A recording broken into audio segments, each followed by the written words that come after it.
Wag kayong maniwala diyan mga itong dilawan.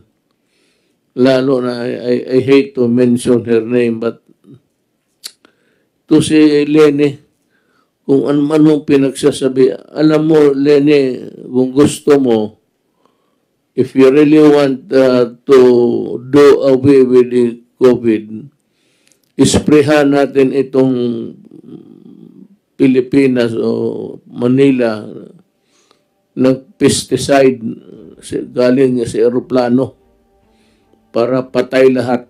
You cannot exterminate the COVID by itong ano lang ngayon.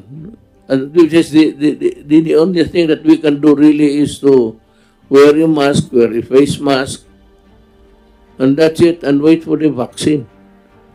It's COVID-19 equals vaccine. Huwag na ninyong palakihin ang problema. Do not add something to the pandemic by making such reckless statements as we are not doing enough. Ginagawa na ni Secretary Duque yung halos na hindi na kumakain, hindi na natutulog sa trabaho. So, wag ninyo masyadong pasobrahan. And do not, I said, delude the people na bubulahin ninyo about not doing enough. Ay mga bunganga niya wala nang ginawa para lang to criticize at idiin ang itong administrasyon. So wala malin silang magawa.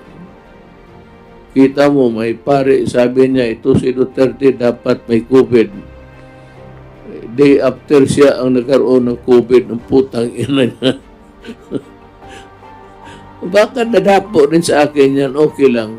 There's no wise guy who can really, pero when you ease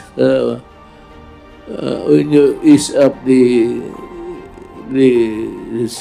requirements, delikado yan. Let us begin by congratulating Secretary Simato. You know, I remember that meeting, and I think everybody was there when I said, Del, kaya mong linisin to? And the answer was a very curtly given, said, kaya, trabaho eh. And people now are really enjoying the reclaimed area with the white sand, maski na papano. Wala naman talaga tayong magawa. You do it, may masabi sila. You do not do it, may masabi sila ni. What do you want us to do? Ang problema kasi nitong often, yung sabi na we are not doing enough. What can we do with the germ that's flying around? Is the microbe that cannot be controlled by any. Okay lang. Okay lang siya. Anong gawin mo, i-spray mo from the, gusto mo, i-spray mo from the sky. DDT. Wala mo tayong magawa dyan sa.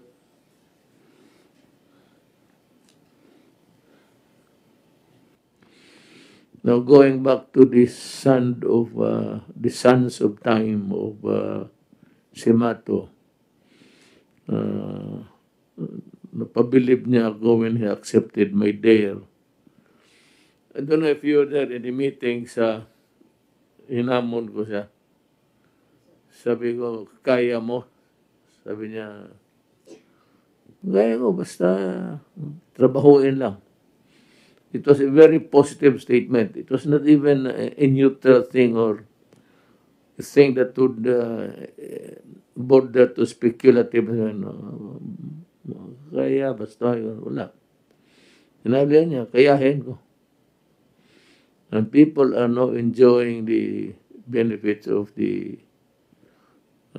determined action of a cabinet member to do good. Lahat naman kayo, papasalamat ako sa tulong ninyo. I think that I would, kung wala kayo, I would have a very hard time running the country. But because you are there, I'm not saying I have succeeded. That is for the people to assess or give when I'm no longer the president. But what I'm trying to impress also upon the people is that we are doing our job.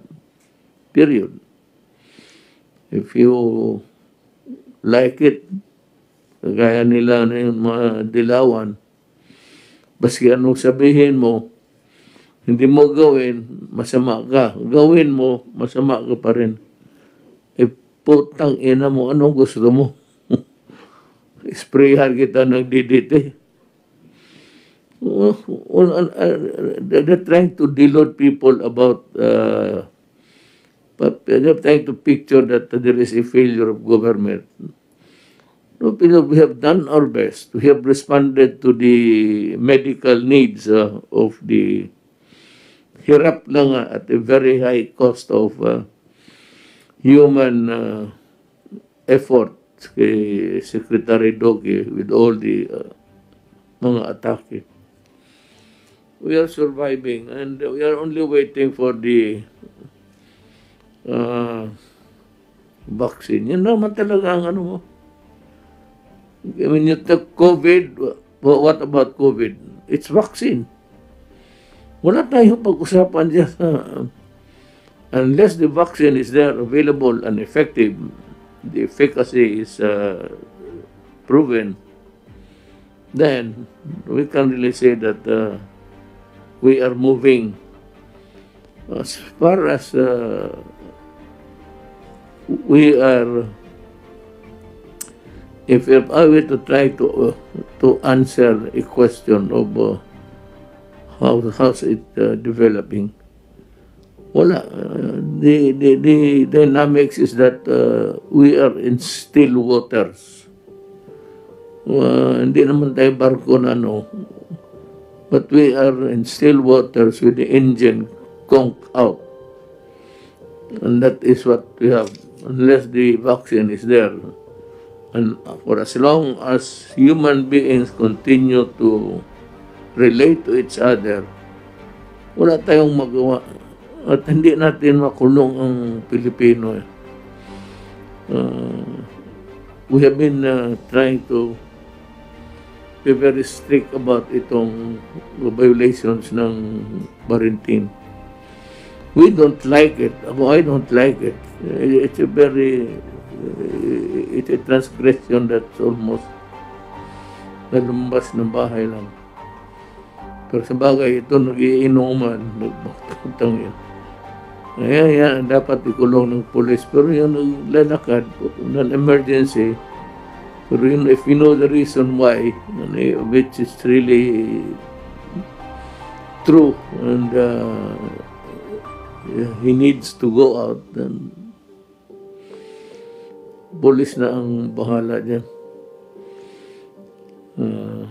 You can give the direction.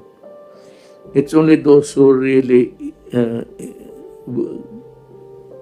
with intent to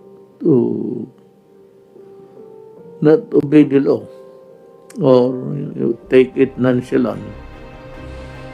Yan ang problema. Pero dito ngayon, we are just waiting for the, I said the vaccine will be sabi ko December.